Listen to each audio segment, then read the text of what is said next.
Welcome to Pulp Mythos. I'm Brian here with Spencer and Larry, and I want to take just a quick moment of your time just to say thank you and happy holidays. It's been a shitty year. I'm just gonna say it. It's been rough. We record these in our own homes. You know, if you've been part of the channel going years and years back, we used to record together. We don't anymore. Now it has helped us get more content out. I will say that. But you know, the circumstances of this year have been difficult. It's the holidays.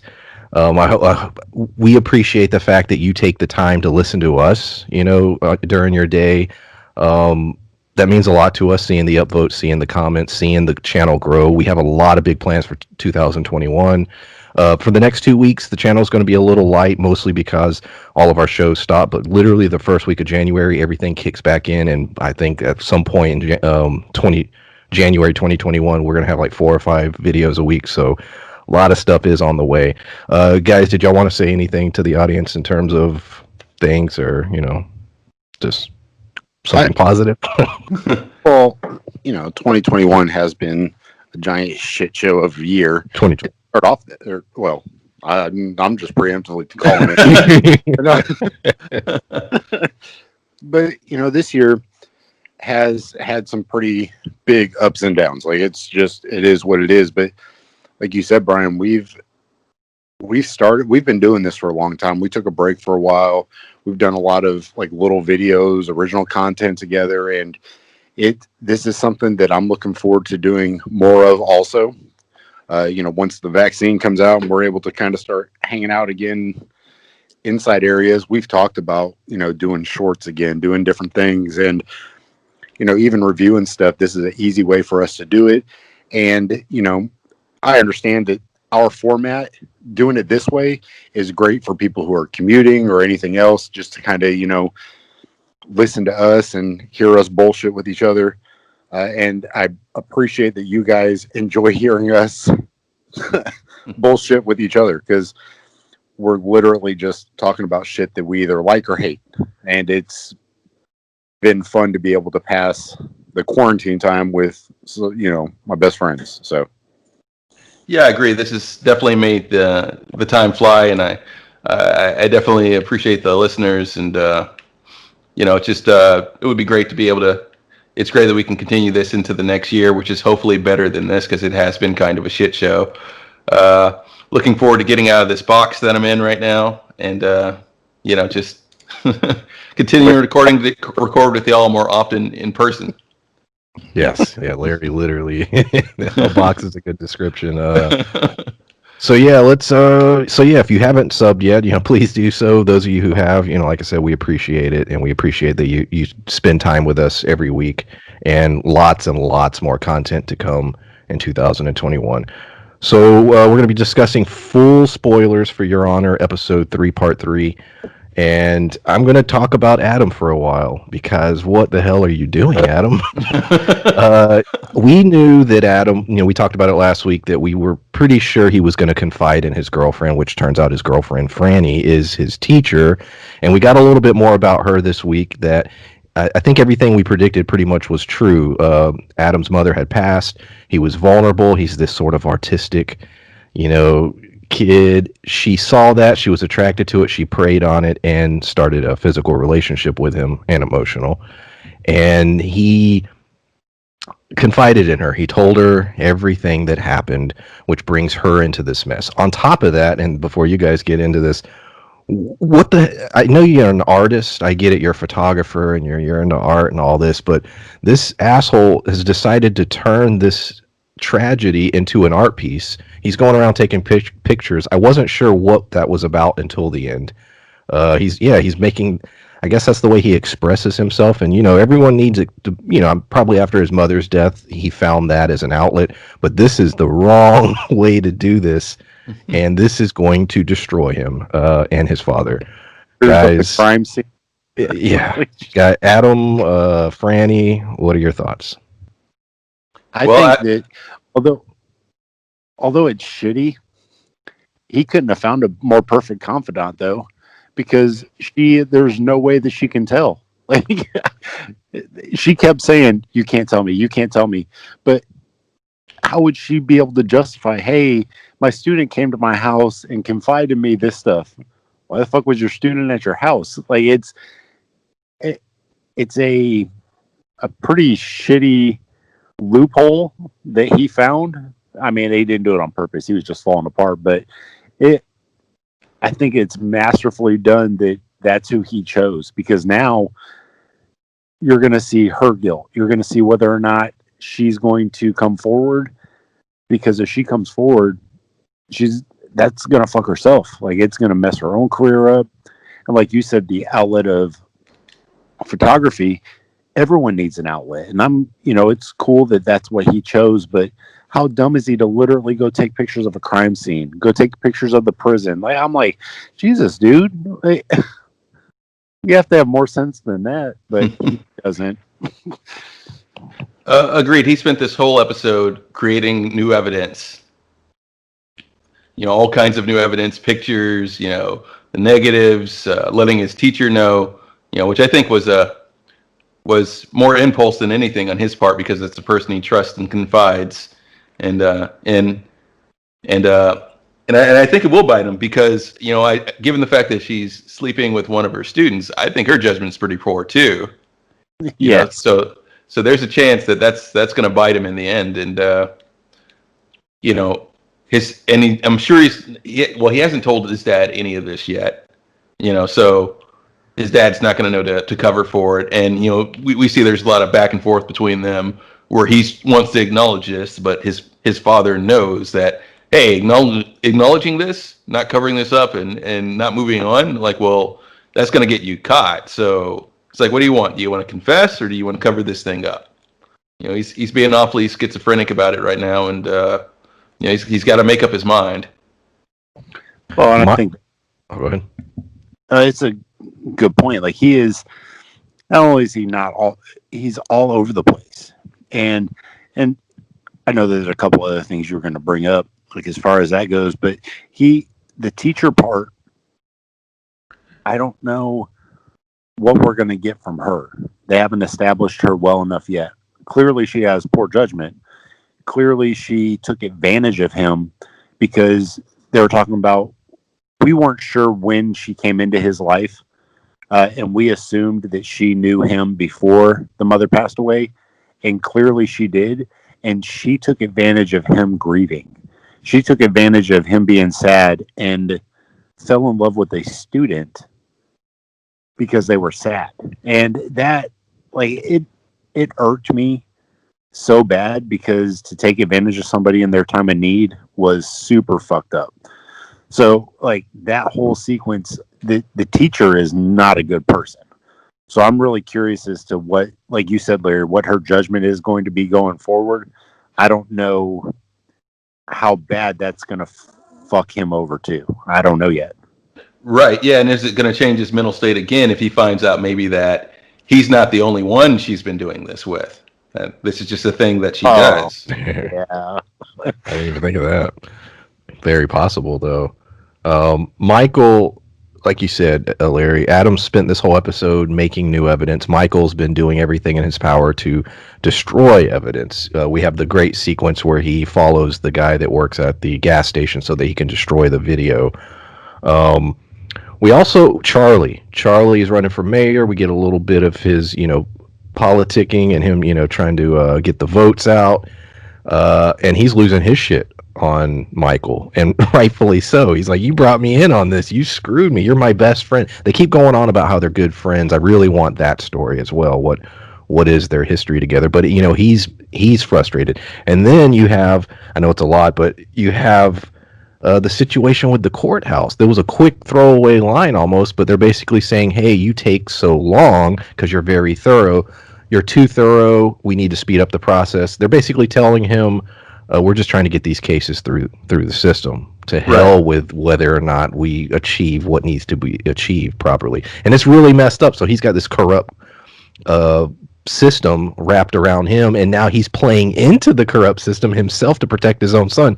Everything is crumbling around him. And then on top of that, he has a lawyer, Lee, who he's starting a relationship with, a romantic relationship. And at the same time, she's trying to bring down the dirty cops. Michael, everything is falling around him. How much longer until he snaps? I don't know that. I only bring up the Lee part because that's what you just said. I think that their relationship has been longer than just now. I think it's kind of one of those things where it's just now kind of okay for them to be more out in the public, but I think that they've been together for a minute.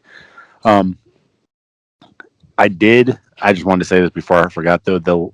The Leonard Cohen song at the beginning, that was like heart wrenching. That guy's voice, it's very easy to pick out in a crowd, but that whole song was just like eerily sad. Yeah. And see that he was preying on that guy to basically get rid of evidence, and then his son fucked it all up by giving somebody else new evidence. Like you said, Brian, he keeps trying so hard. Michael keeps trying to get rid of all the evidence while Adam is just doing his damnedest to create new evidence to fuck everything up. Yeah, and he's going about this very meticulously.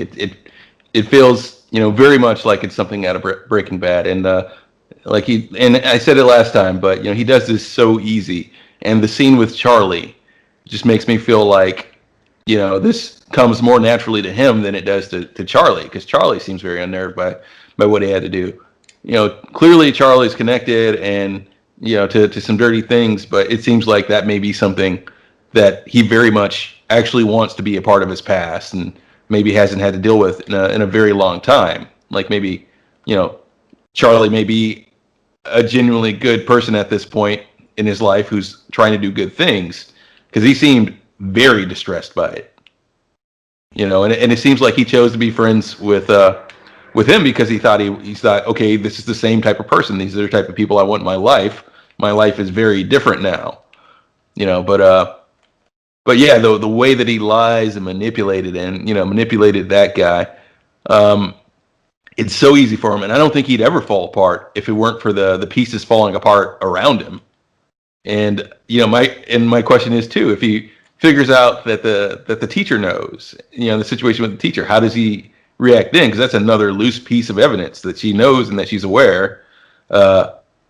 And like we said, with her decision-making skills and everything, and if she finds enough clues or begins to be unnerved to a certain level about this, how does she react? And how does he react to how this teacher reacts? Not so much his son, Adam, but how does he react to this? And like, would he go so far as to have her killed to make this all stop? And Charlie's not the mayor. He's not anything. No, he's running. So whether he's like a local, I don't know, person on the, house committee, or whether he's, holding a seat in their city council or something, he's not important enough to be talking to a judge like he just did. Right. And me, that to me was the biggest question mark. Like, yeah, they're friends, and friends sometimes go a little left on each other, but for him to do that to Michael, who is pretty respected as far as a judge goes, in front of all those other people, all those people out there heard that. So to me, that is the question mark I have with Charlie. Like, what that how I think he it comes down to their history together. We don't know what was it that made them best friends. What, you know what I mean? Like, how deep did those ties go? Where do they go? Where did they start? well, do you know what Charlie was prior to this? Because I don't. No, I don't know. My assumption, like you said, he has to have some involvement in city council. He has to, in order to be positioned where he is, to have the connections he has. He has to have something like that. But no, I don't know if he had he may have a police background. I mean, you look, he clearly has contacts and control of certain elements of the police. So maybe it was a police thing. I don't know. I don't recall. It was like, but he said it during that speech, that he was trying to go from something to mayor. Let's see, city something to mayor, but I don't recall what his position is. But he has some measure of political power. But really, what I was trying to get at earlier is the fact that he seems less comfortable with doing this level of dirt. And the fact that he's like, I can't believe you put me through this, Michael. This is a felony. It's like, okay, so it seems like he's maybe never committed a felony, or he's not been in a situation where he's really had to deal with something this dirty in his life. It seemed new to him. He knew that he would be able to get rid of a car, no questions asked. So he clearly has something. Well, yeah, he has something, but it seemed so heavy that he was sweating. Well, we're talking war with the most powerful crime family, and I think that's a big part of it. Yeah, I think that's the bigger part of it. I think he mentioned felony because, clearly a murder is a pretty bad rap, but I don't think that he's ever maybe done something he hasn't been personally involved maybe with something that's that serious. So covering little shit up, he didn't know exactly what he was covering up at first. So I think that, covering up little shit and maybe drugs or this kind of charge against somebody, he probably has done that a bunch of times, but the murder of the most powerful crime boss's kid is something he was not prepared to be a part of. Well, yeah, and that's the sort of thing. He probably, like you said, he's covered up evidence for like substance abuse or something, but never a murder or anything like that, and it just seemed like it was the scale of the thing that he had a problem with, and not just that it was a mob boss's son, just that it's a murder that he's covering up, and he's never and you would assume like most politicians haven't covered up a murder, you would hope, like, but especially not on his scale, like, but yeah, could you imagine if every city mayor was somewhat guilty of I don't know. I'm sure there's several, but I'm hoping that it's not a majority. I don't know. Maybe not this directly. Yeah, I don't know. Well, real politics aside, the Baxters. Let's talk about the Baxters. We got a lot of new stuff on them, including a new character to this whole thing. Jimmy and Gina. Gina is the name of Rocco's mother. They're plotting. We don't know exactly what they're plotting, but we know that they have another son, Carlo. He's in prison. I couldn't tell if it was for murder or just brutal assault, but it was a hate crime. Apparently, he committed a crime against somebody. I guess I didn't hear the details. If either of you remember, I don't know if it was murder or not, but it was a hate crime, and he's serving time. He's getting out. But before he gets out, he gets to go see his brother's funeral, and he's given orders by Gina. The ending of the episode leads you to believe, are they going to kill Kofi? I don't think they are. Maybe I'm wrong. My assumption is because she says we need to go big. Gina wants something big to happen, and my assumption is they're going to use Kofi to connect with the head of Desire Crew, and then they're going to take out the leadership. That's my prediction. That's my theory. What do you guys think about Carlo and where that story is going?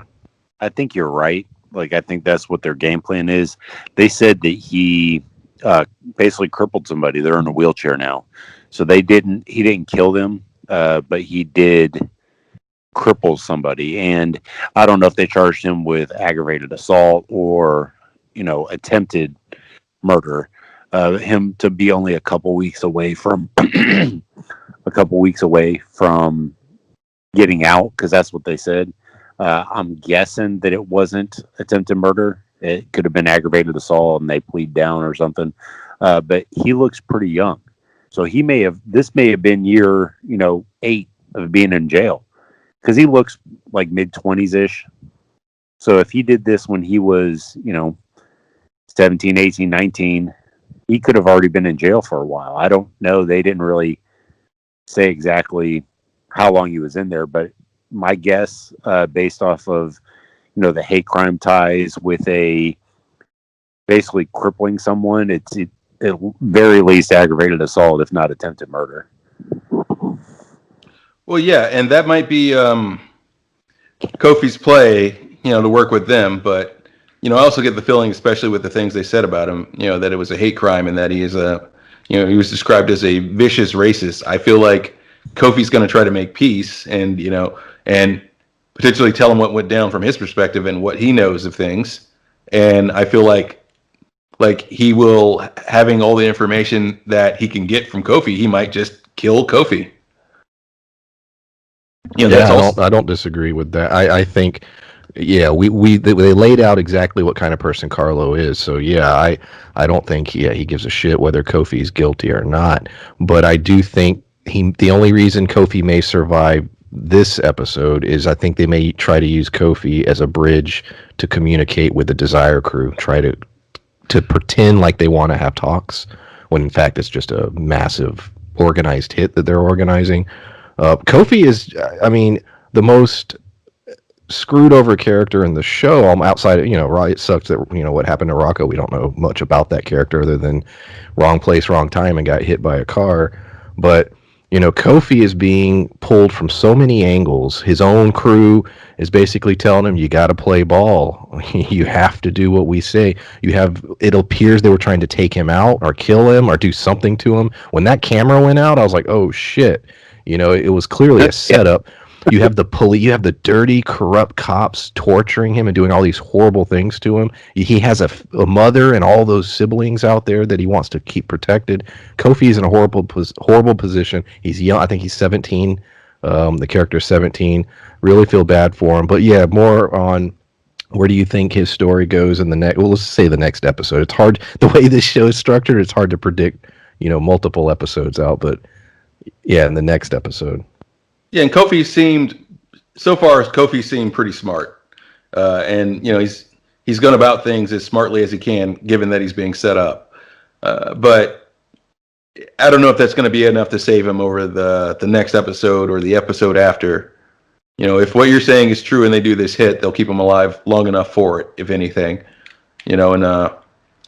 And if not, then chances are, guy's going to get the intel. He's going to kill him anyway, and he's going to relay it to his dad, and and they'll move from there. Either way, it's seeming like there's a really slim chance that Kofi makes it out of this. As much as Jimmy is the badass, and this it almost feels like she's the one calling the shots. It doesn't feel like the dad is the one calling the shots. Like he's the figurehead, but he is not the shot caller. Well, it feels to me like maybe he is the shot caller, but she's smarter than him and she knows how to play these things a little bit better. Probably. But with Kofi, I'm not sure, because the gentleman who is in the cell with him, who's been giving him like sagely advice this whole time, I kind of want to know more about him. Like, what is his ties to this gang? And he's a sub character. It's not super important, but that actor has intrigued me into his character's background. The way that they were bringing drugs into the the prison was, like, I'd never seen that before. I've seen a lot of them showing a lot of different ways for them to do it. Watching Oz and there's a lot of shows that show a lot of different ways that they smuggle drugs into prison, but Dead Birds was a first. I never that that was a new one. But they, telling him that, hey man, we can't stand against them. And Kofi's trying to figure out what he needs to do next. So, like you guys said, I think that we're going to find out what he's attempting. Whether it works or not, I don't know. But I think we're going to find out very soon what his new game plan is. Because, I think you said, Larry, he's super smart. He's resourceful, and he's, they talk about the Latin stuff. He got called something when he was a kid, so he started learning some Latin. So he's a super smart kid who's kind of been fucked over by the system. But I think that I don't know where his head's at. I don't know what the next play for him is going to be. How many Yeah, and more- that would be hard for anyone to navigate, is the thing. And, as smart as he is, like you said, it really is going to depend on where his head's at and, whether or not the situation is, when you get down to it, impossible to circumvent. And I'm glad you mentioned the pigeon thing, too, because, I kind of, was wondering to myself, I'm like, well, how are they pulling that off? Is someone like tossing a dead pigeon over a fence, or is there a t-shirt gun that they're firing these pigeons out of, or? That would be the best. When you just hear thunk, thunk, a t-shirt cannon with like dead birds everywhere. And they actually had a part of their crew whose job it was to basically be cleanup, and they're just cleaning up dead birds. How many dead birds are laying in this like west wall of the yard, and there's just like 20 dead pigeons. How many more characters do you think they're going to introduce? Like, I say that, like, we're 3 episodes in, Well- and it's like every time it's like, oh my god, there's another, because like, I didn't expect another son to pop up and be a major part of this storyline. Like, we're constantly adding new elements to the show. There is no sort of stability in what the show is and where it could go. It keeps evolving, which I enjoy, which I love. It keeps you on your toes as a viewer. Carlo is a big deal. And going back to the Gina thing, yeah, her whole thing about we need to do one big thing. She wants to get this over with, and the only thing I could imagine that being is destroying Desire Crew. And how would you do that unless you took out the top of the crew? That's why I was thinking that was the plan. I can't think of anything else they would try. But yeah, any thoughts on if you think there's a different plan? What do you think Gina's plan could be? I don't think the plan is to destroy them, because I don't, think they have a means to do that wouldn't be costly for them or wouldn't involve a lot of casualties. I think it's like you said, it's to be on their part a really big hit that hits them significantly, like maybe taking out a lot of leadership all at once, and just sort of forcing a truce or a peace to some degree, because the way they're making it sound is that they're spread out enough that they couldn't completely dismantle them. They'd have to weaken them significantly to the point where they see that they're at a disadvantage, and just kind of stop there and call it even. Remember in Fargo where, spoiler alert, please skip ahead like 10 seconds if you don't want to know what happened this season of Fargo. I can check out Go. But they how they basically got Loy Cannon to work for the Italians until all that Godfather. That's how it happened in the Yeah. Godfather. Spoilers if you haven't seen Godfather, but I think that's what the game plan might be. This big show of force, and then after they take out the mom or after they take out Desire Crew's leadership. And you're No, I was pausing for a second. They after they take out Desire Crew's leadership, they essentially become Desire Crew's leaders. Then you absorb all their business on top of their own business that they're already running.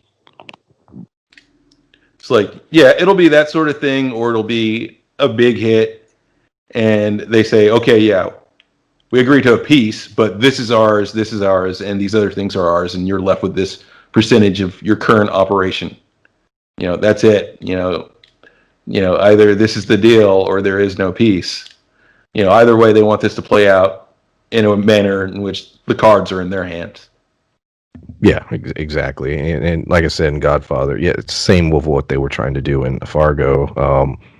You take out all the heads of all the families, and then you let them continue. They don't go away, but now they sort of fall under your umbrella to a certain degree, or at least they have to pay a tax. They have to kick up. That it's kind of you look at it from a standpoint of multiple big cities. New Orleans is a pretty big city, so now if I'm the head of this crime family, there's still probably 10 other gangs or a bunch of other, organized crime thing. So now you just absorbed another big one. So now your army is even bigger. So you can start running more drugs, or, you know, trafficking more weapons, or whatever it is that they're doing exactly. And that gives them more power against the other crews. So it's all they're doing is strengthening their numbers by doing that. Detective Nancy. Oh, Detective Nancy. I have a lot of thoughts on her. She seems suspicious of the situation. She seems like a good detective. She seems to always be there when Bryan Cranston doesn't want her there. Michael doesn't want her there. She shows up to the house to get the fingerprints, to get the statements. He tried to use her in order to, or at least initially he was going to tell her what was going on. Then he tried to cover it up, and she's the one that ended up getting the car and getting the whole situation with Kofi where it is. Do you think she suspects something's going on, or you think she's just happens to be? That's the question. Yeah. Do you think she suspects anything? Yes. I don't. At this point, I don't think that there's any way that she can't. It's almost like she's being super passive aggressive and kind of like trying to get them to slip up, because I think the more evidence she can get them to accidentally give her, it's only going to help her case in the end. Now, I don't know whether or not she's crooked. They've already shown that there's a fuck ton of crooked officers, crooked police, crooked guards. So who's to say that she won't basically get Adam hemmed up and then try to use it against Michael for leverage later? I don't know her character well enough, other than knowing she's really good at her job, and I think that she's starting to piece a lot of things together. That depends on a couple of things, to me. Like, that depends on whether or not she bought Michael's initial story that he gave her, his explanation for why he called her. And she may have called his bluff then and there, but if she didn't, there is a slight hint that if she wasn't suspicious before, that she might be suspicious now. Because one thing I was looking for with that scene with her in the house is something we've seen in the last 2 episodes, and that's the dog sort of pawing at the underside of the chair, trying to get the bloody shirt that he pulled from the trash. And this episode, he wasn't doing that. So, she may have found that. She may be suspicious of that, and we may get that in later episodes. That's a great point. I have an observation. He's a judge, and there's a police officer in the house. Is he 17? Because we haven't really got a full age of Adam yet. If Adam's 17 and there's a police officer in a fucking house fingerprinting without the parental consent or a lawyer present, holy shit. It could cause evidence to be thrown out if it ended up going in that direction. But clearly he was trying to, play ball and not seem suspicious. But yeah, no, you're right. Because I'm just thinking that I'm like, if any of my kids got, not murder charges, but hopefully, but if some cop was like, hey, I need this, and this from you, and they just showed up in my house and were interviewing one of my kids without me being there, I would lose my shit. God, like I would lawyer up so fast. And him being a judge, he has to know. And like you said, though, he may know that would be thrown out. So that may be why he was playing ball. Because now he has that against her. He doesn't need a lawyer to basically be like, I wasn't present for that. You did that with my consent. Yeah, which is more evidence that, perhaps she wasn't suspicious until this episode. She just thought, hey, this is my friend Judge so-and-so. There's probably nothing to this, but this is procedure. Yeah, there's a lot of coincidences, and this is starting to be weird. What did you think of, going back to Adam and his artistic nature, the dance sequence, which I'm assuming it's told us was all in his head? I was confused by that edit. Or was it all in his mind, or did he really do it? It doesn't really matter either way, but not really. But I don't know, him cranking up some goth and doing his little dance, and Yeah, it was he's a little young for Joy Division. Just so yeah, I thought But it all the time amused I me. was like, wait a second. He I, like I knew a bunch of kids in the late 2000s, so like 2009, 10 area, who one of their favorite bands was the Smiths, and I'm like, ugh. Sorry if there's a bunch of Smith fans out there. I am not a fan. you just decimated our audience. Don't like Morrissey. I'm a Cure man myself, so I do enjoy them far more than anything that Morrissey's in, but it, gonna start a real war over here. I don't. I mean, I don't hate people who like Morrissey. I don't like him. I have a real problem with arrogance, and he kind of like just emanates that. But anyway, that's not here nor there at this point. I think that all that whole sequence, it clearly didn't happen, but even happening in his head, I think it's showing that I didn't understand it. Like like you said, artistic direction, trying to, make a statement.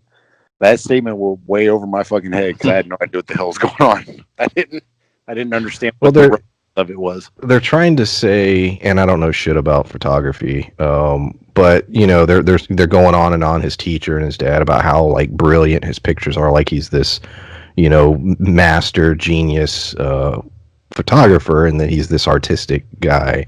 And I guess that was trying to play into that a little bit, that's sort of how he looks at the world in this way. And I don't know, Larry, a red light and yes, well, the fact that he's using film is even hilarious. Like, nobody uses film anymore. Not even, there's a lot, and I know this because I know photography students, there's a lot of colleges that have phased out film. They don't even screw with it a whole lot. So the fact that he's even shooting on film, and but yeah, what's your take, Larry? Yeah, I do think that that was just supposed to be a scene of him, trying to get it out of his system, everything that's gone through, and he's gone through, and usually he's used to, expressing himself or getting it out that way, like Spencer said earlier. But yeah, it was a bad choice in his part because, like we said before, he just created a bunch of evidence, and the film thing, that may just be him being a young hipster, if anything, and that's all there is to it. Well, I think too, the film kind of being a media that's used less, because to upload it to a computer to be able to edit or do any of those other kind of stuff, it's like 6 extra steps, and then you start losing quality, and it's just so much easier to have it already in a digital format than it would be to put it in a film format and then try and convert all that shit. Yeah, it might just be that his character sees it as like oh yeah, it like feels less authentic pure form. Yeah, and I mean, and look, I'm not. Yeah, I get that. I even though I shoot anything and everything on digital video, there is something about film that I do enjoy, and it's there is something about it. I get it, but I don't know. I just thought it was funny they have this whole artistic thing sort of also in this story. There's a lot going on in this show, and every character has layers to them, and has they're not simple, and I like that. I like that kind of writing. Lee, we talked about her a little bit, but now we're finding out, okay, she's this really powerful lawyer. She's really into trying to get her name out there, trying to make a name for herself. She clearly, as you said, Spencer, she's really into Michael. Michael seems to be into her. There's a past there of some kind, whether or not it was ever romantic. There was a little something there, and now it is romantic. But she is well aware of the corruption in the police department and their tactics, and she thinks that she could potentially go after them to help Kofi and maybe expose them. Yet again, another thing that Michael's trying to do to help the situation may make it worse. Where do you think that goes? I think that it's Michael's way of relieving himself of guilt, of convicting somebody who's guilty of something they didn't do. This is kind of his way of appeasing all the parties. You know, Jimmy Baxter is going to get the person he wants. You know, he's going to get the conviction. He's going to get, you know, this, but it's almost like it's going to get thrown out because the confession was made after he was basically gassed. So does that mean that they are going to now reopen the case, think it's somebody else, or are they just getting the case thrown out because of police brutality? And now it's just like, well, he is the guy, but we're not going to charge him because the police fucked up. I don't know that aspect of it yet, but I think that it was Michael's way of kind of forcing it to where he didn't feel guilty for Kofi being locked up.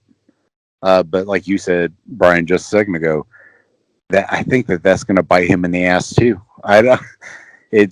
There's so many moving parts that every time somebody does something, I'm trying to think of the ramifications of that choice, because clearly there's a lot, and it's going to be bad for so many of the characters. And right now I wish Vegas was taking prop bets on which character was going to make it out of this alive. And I think that'd be an interesting way to spend a couple bucks.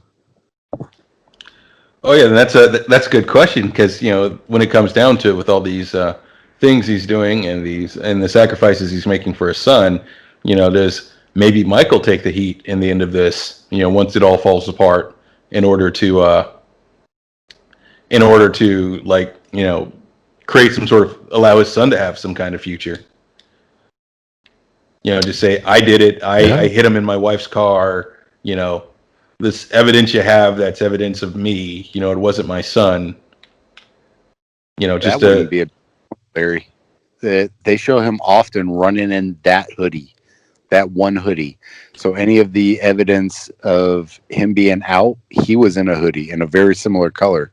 That's a very real possibility. Yes, I agree. That's a great theory. I didn't think of that, but the hoodie is a good indicator. I agree that that could be exactly where this is going. And now he knows that his son, or he will learn probably that his son, he's got a future in photography. He's gonna have a future wife. He's got it all laid out for him. So I guess he'll inherit the house, and you know, so maybe he will take the fall. He's gonna. I would say, don't you think by the time he graduates, he's gonna be too old for his teacher? Or? yeah. I was just thinking, just like in Step Brothers, he was just going to take over the family business and become a judge. Don't you have to go to school for that? Yeah, it's a funny movie. So yeah, that is the episode. Anything else you guys want to talk about that I missed? I don't think we missed anything. I'm sure I can analyze some parts more. I don't think I did, but sometimes I do. I think I got all the main points. But is there anything else you want to spotlight, or you got another thought, or anything? I'm only curious as to where the Baxter mother, how much they're going to kind of shed light on her. That's I am curious about that. I mean, I'm curious about all the storylines, but with her seeming as kind of a side character until this episode, like you said, how many more characters are going to take the spotlight of being the important character? I'm kind of curious as to whether or not she's going to start to overshadow Jimmy, or if this is just like a temporary thing where she was just trying to get her son to do something for the family. I don't know if she's going to become more important or if it was a temporary thing. Yeah, because she's surprisingly competent at this. So it's the sort of thing where, like you said, I'm very curious about her character and where it goes for her from here on out. You know, so look forward to seeing more, you know, how much control over this mob does she have, or how does she, if she does have less control than Jimmy, you know, how does she use her influence over him to sort of sway things? And because it did look this episode more like she should be in charge instead of Jimmy, if anybody. Because everybody talks about what a bad man Jimmy Baxter is, but you know, he doesn't seem to have anything on his wife, at least not as far as we've seen so far. Her her great scene was sort of the one that was really off to the side, even the way the camera was positioned, where she was talking to the guy at the prison, and she's like, here's this money, thank you for all the things you did, use the money to get my son to the funeral. If not possible, that's okay, keep it all for the church. Like, it was almost a threat, like, woven into there. Like, the way that scene played was beautiful. And at that point, even going when she goes to she's talking to Jimmy, she clearly has a plan and she's laying it out. So she's went through her mourning phase and now she's making shit happen. Her planning phase now. Yeah, she's making shit happen. At first, even I was confused and it threw me off. I'm like, she really wanted to hold her son Carlo, but then I realized, oh no, she didn't. She had she was giving him orders. And I'm like, oh, that was all an act. And, the more you're like, oh shit, like I said, her scenes, you can really dissect them and realize that she's putting on a front for what she's really doing in the back. And so yeah, she's a character. I agree. Jimmy seems to wear it all on his sleeve. You can see, you know what Jimmy's thinking and what Jimmy's about to do. Her, not so sure. It's a little less. It's more cryptic. Well, yeah, because like you said, just the way she indirectly threatened the priest, where she's like, here, you took our money. Whether you like it or not, you just took our money. And you can take it and basically sign your death warrant, because you got it. It's yours now. Or you can get my son out of prison, because either way, you took money for this. And you know what this means, because we're the Baxters. That sounds like a sitcom. Because we're the Baxters. Jimmy, Jimmy, Rocco, and Gina. And Carlo comes home. Yeah. There you go. That sounds like an episode of the Baxters. Carlo comes home. Carlo comes home. Anything else, Spencer? No. All right. I think that's a good note to end. All right. Yeah, that's a great ending. So yeah, like we said up front, we appreciate all the subs. We appreciate the comments and the upvotes. We hope everyone has a happy holiday this week, and we will see y'all next time. Bye. Bye.